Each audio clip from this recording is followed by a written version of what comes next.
दर्शकों ब्रेकबाद ਤੁਹਾਡਾ ਸਵਾਗਤ ਹੈ ਜੀ ਡਾਕਟਰ ਸਾਹਿਬ ਐਂਡਲ ਇਸ਼ੂ ਤੋਂ ਪਹਿਲਾਂ ਅਸੀਂ ਆਪਣੇ ਦਰਸ਼ਕਾਂ ਤੇ ਸਰੋਤਿਆਂ ਨਾਲ ਸਾਂਝ ਪਾ ਲਈਏ ਜਿਸ ਤਰ੍ਹਾਂ ਕਿ ਅਸੀਂ ਲਾਸਟ ਵੀਕ ਤੇ ਥਰਸਡੇ ਦਾ ਜੋ ਐਸਓਐਸ ਕੀਤਾ ਸੀ ਉਸ ਪ੍ਰੋਗਰਾਮ ਵਿੱਚ ਜੋ ਆਪਾਂ ਡਿਸਕਸ ਕੀਤਾ ਸੀ ਕ੍ਰਿਸ਼ਨਾ ਸਰਵਰ ਜੀ ਦੇ ਜੋ ਲਿਖ ਸੀ ਤਾਮਿਲ ਦਾ ਨਾਂ ਕਿ ਜਿਹੜੇ ਹੈਗੇ ਨੇ ਉਹ ਸਿੱਖਾਂ ਦਾ ਵੀ ਦਰਦ ਸਮਝਦੇ ਨੇ ਤੇ ਉਸ ਨੂੰ ਕਾਫੀ ਸਰਾਇਆ ਗਿਆ ਵੇ ਇਸ ਤੇ ਵਿਊਜ਼ ਆਏ ਨੇ 20.1 के कमेंट्स ने 109 शेयर्स ने 343 एंड जो आर्टिकल तुहाडे द्वारा लिखा जाता है हर वीक तो उस ते भी साढ़े को काफ़ी सारे व्यूज़ आए ने ये भी काफ़ी पॉपुलर होया है जिसका विषय सी भारतीय सरकार की परदेसी सिखां दे मामलों में दखल अंदाजी का कनेडियन विदेश मंत्री ने लिया नोटिस इस नूं भी काफ़ी वड्डा hungaरा मिला इस ते व्यूज़ आए ने डॉक्टर साहब 19.7 के शेयर्स ने 166 कामेंट ने 24 असी सारिਆਂ ਦਾ बहुत बहुत ਧੰਨਵਾਦ ਕਰਦੇ ਹਾਂ जो साढ़े कोल पहले सैगमेंट ते डॉक्टर साहब साढ़े व्यूज़ आए ने मैसेज आए ने वो ने 66 ਦੇ ਕਰੀਬ ਨੇ ਤੇ ਦੂਸਰੇ ਸੈਗਮੈਂਟ ਤੇ ਵੀ ਕਾਫੀ ਸਾਡੇ ਕੋ ਵਿਊਜ਼ ਆਏ ਨੇ ਕਮੈਂਟਸ ਆਏ ਨੇ ਅਸੀਂ ਸਾਰੇ ਦਰਸ਼ਕਾਂ ਦਾ ਬਹੁਤ ਬਹੁਤ ਧੰਨਵਾਦ ਕਰਦੇ ਹਾਂ ਡਾਕਟਰ ਸਾਹਿਬ ਹੁਣ ਆਪਾਂ ਵਧਦੇ ਹਾਂ ਐਂਡ ਵਾਲੇ ਇਸ਼ੂ ਬਾਰੇ ਜੀ ਡਾਕਟਰ ਸਾਹਿਬ ਕੀ ਕਹਿਣਾ ਚਾਹੋਗੇ ਤੁਸੀਂ ਦੇਖੋ ਭਾਰਤ ਦਾ ਜਿਹੜਾ ਡੈਮੋਕ੍ਰੇਸੀ ਦੇ ਨਾਂ ਥੱਲੇ ਇੱਕ ਪਾਇਆ ਹੋਇਆ ਲਬਾਦਾ ਹੈ ਜਾਂ ਮੁਖੌਟਾ ਹੈ ਉਹ ਤਾਂ ਜਿੰਨੀਆਂ ਇੰਟਰਨੈਸ਼ਨਲ ਰਿਪੋਰਟਾਂ ਆ ਰਹੀਆਂ ਨੇ ਉਹਨਾਂ 'ਚ ਇੱਕ ਇੱਕ ਕਰਕੇ ਉਹਨਾਂ ਦੀ ਜਿਹੜੀ ਹੈ ਤਾਰ ਉਹ ਹੋ ਰਿਹਾ ਅੱਜ ਹੀ ਇੱਕ ਖਬਰ ਮੇਰੀਆਂ ਨਜ਼ਰਾਂ 'ਚੋਂ ਗੁਜ਼ਰੀ ਕਿ ਭਾਰਤ ਨੂੰ ਜਿਹੜੀ India censored more films than any other country in 2017 finds a study on artistic freedom ਇਹ ਇੱਕ ਗਰੁੱਪ ਹੈ ਆਰਟਿਸਟਿਕ ਫਰੀडम ਦਾ ਔਰ ਉਹਨਾਂ ਦੀ ਦਿਲਚਸਪ ਰਿਪੋਰਟ ਹੈ ਕਿ ਵੀ ਈਵਨ ਟਰਕੀ ਚਾਈਨਾ ਲੈਬਨਾਨ ਤੇ ਪਾਕਿਸਤਾਨ ਵਰਗੇ ਮੁਲਕ ਤੋਂ ਵੀ ਜ਼ਿਆਦਾ ਜਿਹੜਾ ਵੱਧ ਕੇ ਅੱਗੇ ਭਾਰਤ ਨੇ ਸੈਂਸਰਸ਼ਿਪ ਲਾਗੂ ਕੀਤੀ ਹੋਈ ਹੈ 2017 ਚ ਔਰ ਇਹ ਸਾਰੇ ਚ state of artistic freedom study ਇਹ ਹੈਗਾ ਕਿ 20% of all film censorship cases in 2017 came from India ਜਿੰਨੇ ਮੁਲਕ ਨੇ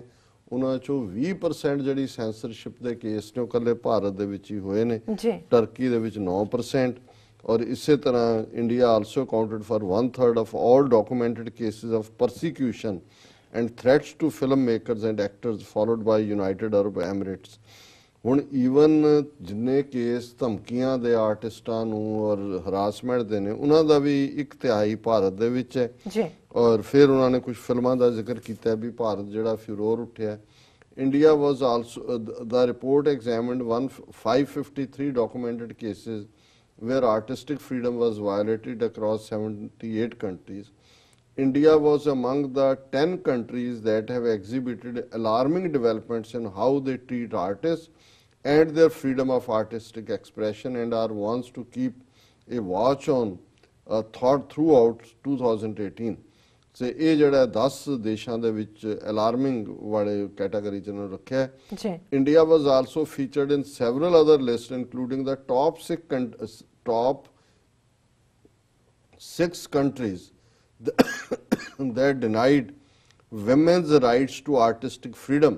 where it ranked 4th after Iran, Israel and Egypt. ਹੁਣ ਈਰਾਨ ਤੇ ਇਜਿਪਟ ਦੇ ਮੁਕਾਬਲੇ ਚਲਾ ਗਿਆ ਔਰ ਜਿੱਥੇ ਔਰਤਾਂ ਨੂੰ ਜਿਹੜਾ ਉਹ ਫੁੱਲੀ ਜਿਹੜਾ ਉਹ ਨਹੀਂ ਫਰੀडम ਹਾਸਲ in terms of censorship across art forms India was 8th in the list of top 10 countries ਜਿੱਥੇ ਕਿ ਉਹਨਾਂ ਨੇ ਜਿਹੜਾ ਉਹ ਕੀਤਾ ਔਰ ਇਸੇ ਤਰ੍ਹਾਂ 55% documented violations of artistic freedom in India have come from government authorities. ਸੋ ਕੁੱਲ ਮਿਲਾ ਕੇ ਇਹ ਭਾਰਤ ਦਾ ਹਾਲ ਹੈ ਜਿਹੜਾ ਆਪਣੇ ਆਪ ਨੂੰ ਦੁਨੀਆ ਦੀ ਲਾਰਜੈਸਟ ਡੈਮੋਕ੍ਰੇਸੀ ਹੋਣ ਦਾ ਜਿਹੜਾ ਸੌਦਾ ਹੈ ਉਹ ਦੁਨੀਆ ਦੇ ਵਿੱਚ ਵੇਚਦਾ ਬਿਲਕੁਲ ਡਾਕਟਰ ਸਾਹਿਬ ਹੁਣ ਤੁਸੀਂ ਸਾਡੇ ਦਰਸ਼ਕਾਂ ਨੂੰ ਦੱਸ ਦਿਓ ਅੱਜ ਦਾ ਵਿਚਾਰ ਜਿਵੇਂ ਅਸੀਂ ਸੋਮਵਾਰ ਦੇ ਪ੍ਰੋਗਰਾਮ 'ਚ ਭਾਈ ਗੁਰਦਾਸ ਜੀ ਦੇ ਕਵਿਤ ਸਵਈਏ ਵਿਚਾਰ ਅਧੀਨ ਲਿਆਂਦੇ ਜੀ ਅੱਜ ਬ੍ਰਿਜ ਭਾਸ਼ਾ ਰਚਿਤ 212 ਨੰਬਰ ਸਵਈਏ ਏਕ ਸੇ ਅਧਿਕ ਏਕ ਨਾਇਕਾ ਅਨੇਕ ਜਾਂਕੈ दीन के दयाल होए कृपाल कृपा धारी है सजनी रजनी सस प्रेम रस अवसर मैं अबले अधीन गत बेनती उचारी है जोई जोई आज्ञा होए सोई सोई मान जान हाथ जोरे अस अगर भाग होए आज्ञाकारी है भावनी भगत बाए चाय कै पई लो भजो सफल जन्म ਧਨ ਆਜ ਮੇਰੀ ਬਾਰੀ ਹੈ ਇਹ ਜਿਵੇਂ ਭਾਈ ਸਾਹਿਬ ਦਾ ਪ੍ਰੇਮੀ ਪ੍ਰੇਮਿਕਾ ਪਤੀ ਪਤਨੀ ਉਸ ਅਲੰਕਾਰ ਨੂੰ ਜਦੋਂ ਇਸਤੇਮਾਲ ਕਰਦੇ ਨੇ ਇੰਨੀ ਖੂਬਸੂਰਤੀ ਦੇ ਨਾਲ ਕਿ ਜਿਵੇਂ ਇੱਕ ਰੂਹ ਜਿਹੜੀ ਰੱਬ ਦੇ ਪਿਆਰ ਦੇ ਵਿੱਚ ਪਿਆਸੀ, ਬਿਰਹਾ ਦੇ ਵਿੱਚ, ਵੈਰਾਗ ਦੇ ਵਿੱਚ, ਔਰ ਉਹ ਪੁਕਾਰ ਕੇ ਕਹਿੰਦੀ ਹੈ ਮੇਰਾ ਪਿਆਰਾ ਕਦੋਂ ਮੇਰੇ ਕੋਲ ਆਏ। ਔਰ ਉਹ ਬੇਸ਼ੱਕ ਖੂਬਸੂਰਤ ਚਾਂਦਨੀ ਰਾਤ ਹੈ, ਚੰਗਾ ਸੁਹਾਵਣਾ ਮੌਸਮ ਹੈ, ਔਰ ਉਸ ਸਾਰੇ ਨੂੰ ਉਹਨਾਂ ਨੇ ਆਧਾਰ ਬਣਾ ਕੇ ਜਦੋਂ ਉਸ ਰੂਹ ਦੀ ਤ੍ਰਿਪਤੀ ਵਾਹਿਗੁਰੂ ਨਾਲ ਮਿਲਾਪ ਦੇ ਨਾਲ ਹੁੰਦੀ ਹੈ, ਉਸ ਸੀਨ ਨੂੰ ਭਾਈ ਸਾਹਿਬ ਨੇ ਬਿਆਨ ਕੀਤਾ ਹੈ, ਏਕ ਸੇ ਅਧਿਕ ਏਕ ਨਾਇਕਾ ਅਨੇਕ ਜਾਂਕੇ, ਕਿ ਬਹੁਤ ਸਾਰੀਆਂ ਜਿਹੜੀਆਂ ਰੂਹਾਂ ਪਿਆਰ ਦੇ ਵਿੱਚ ਗੜੁੰਦ ਉਸ ਪਿਆਰੇ ਨੂੰ ਪੁਕਾਰ ਰਹੀਆਂ ਸੀ, ਪਰ ਮੇਰਾ ਪਿਆਰਾ ਮੇਰੇ ਤੇ ਰਿਝਿਆ, ਤੇ ਉਹ ਜਿਹੜੀਆਂ ਬਾਕੀ ਨਾਇਕਾਵਾਂ ਨੂੰ ਛੱਡ ਕੇ ਦੀਨ ਕਹਿ ਦਿਆਲ ਹੋਏ ਕਿਰਪਾਲ ਕਿਰਪਾ ਧਾਰੀ ਹੈ, ਕਿ ਇਹ ਦੀਨ ਦਿਆਲ ਸਤਿਗੁਰੂ ਅਕਾਲ ਪੁਰਖ ਨੇ ਮੇਰੇ ਉੱਤੇ ਹੀ ਰਹਿਮਤ ਕੀਤੀ। ਸਜਨੀ ਰਜਨੀ ਸਸ ਪ੍ਰੇਮ ਰਸ ਔਸਰ, ਕਿ ਇੱਕ ਪਾਸੇ ਸਸ ਚੰਦਰਮਾ ਨੂੰ ਕਹਿੰਦੇ ਨੇ, ਰਜਨੀ ਉਸ ਦੀਆਂ ਦੀ ਜਿਹੜੀਆਂ ਸ਼ਾਂਤ ਮਾਹੌਲ ਹੈ, ਉਸ ਦੀ ਮੂਨ ਲਾਈਟ ਨਾਈਟ ਹੈ, ਕਿ ਉਸ ਪਿਆਰੀ ਮੂਨ ਲਾਈਟ ਨਾਈਟ ਦੇ ਵਿੱਚ ਪ੍ਰੇਮ ਰਸ ਔਸਰ, ਮੇਰਾ ਪਿਆਰਾ ਮੇਰੇ ਕੋਲ ਉਹ ਮੌਕਾ ਮੈਨੂੰ ਮਿਲਣ ਦਾ ਉਸ ਵਾਹਿਗੁਰੂ ਨੇ ਦਿੱਤਾ।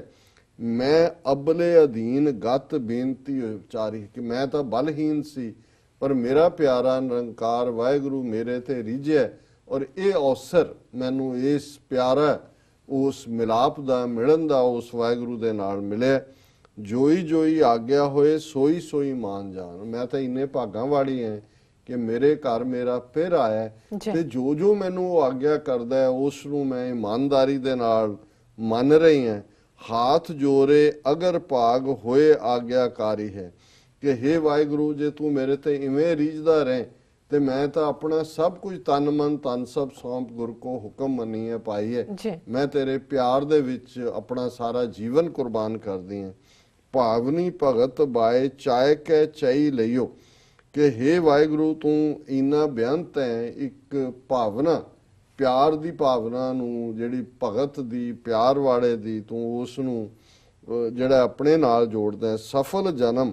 ਧਨ ਆਜ ਮੇਰੀ ਵਾਰੀ ਹੈ, ਮੈਂ ਕਿੰਨੇ ਭਾਗਾਂ ਵਾਲੀ ਰੂਹ ਹੈ ਕਿ ਅੱਜ ਮੇਰੀ ਵਾਰੀ ਵੀ ਆਈ ਹੈ ਮੇਰੇ ਮਿਲਾਪ ਦੇ ਲਈ। ਹੇ ਵਾਹਿਗੁਰੂ ਤੁਸੀਂ ਮੇਰੇ ਔਗਣਾ ਨੂੰ ਜਿਹੜਾ ਹੈ ਉਹ ਨਹੀਂ ਚਿਤਾਰਿਆ ਤੇ ਮੈਨੂੰ ਆਪਣੇ ਨਾਲ ਮਿਲਾਇਆ। ਸੋ ਇਹ ਅੱਜ ਦਾ ਵਿਚਾਰ ਜੀ। ਡਾਕਟਰ ਸਾਹਿਬ ਤੁਹਾਡਾ ਬਹੁਤ ਬਹੁਤ ਸ਼ੁਕਰੀਆ, ਤੁਸੀਂ ਅੱਜ ਦੇ ਅਹਿਮ ਇਸ਼ੂ ਤੇ ਅੱਜ ਦਾ ਵਿਚਾਰ ਸਾਡੇ ਦਰਸ਼ਕਾਂ ਨਾਲ ਸਾਂਝਾ ਕੀਤਾ। ਇਸ ਨੇ ਆਪਣੇ ਵਿਊਅਰਸ ਕੋਲ ਲੈਣੇ ਇਜਾਜ਼ਤ। ਵਿਊਅਰਸ, ਸਾਡੇ ਪ੍ਰੋਗਰਾਮ ਦਾ ਸਮਾਂ ਇੱਥੇ ਸਮਾਪਤ ਹੁੰਦਾ। ਤੁਸੀਂ ਆਪਣੀ ਰਾਏ ਤੇ ਸੁਝਾਅ ਸਾਨੂੰ ਭੇਜਣਾ ਭੁੱਲਣਾ। ਸਾਡੇ ਇਸ ਪਤੇ ਤੇ sos@tv84.tv ਤੇ ਅਸੀਂ ਆਪਣਾ ਪ੍ਰੋਗਰਾਮ ਲੈ ਕੇ ਫਿਰ ਦੁਬਾਰਾ ਤੁਹਾਡੇ ਸਾਹਮਣੇ ਆਵਾਂਗੇ। ਤਦ ਤੱਕ ਲਈ ਮੈਨੂੰ ਤੇ ਆਪਣਾ ਸੁਣਾ ਗਿਆ ਦੋ। ਦੇਖਦੇ ਰਹੋ TV84। ਫੁਲਾ ਦਿਓ ਫਤਿਹ। ਵਾਹਿਗੁਰੂ ਜੀ ਕਾ ਖਾਲਸਾ, ਵਾਹਿਗੁਰੂ ਜੀ ਕੀ ਫਤਿਹ।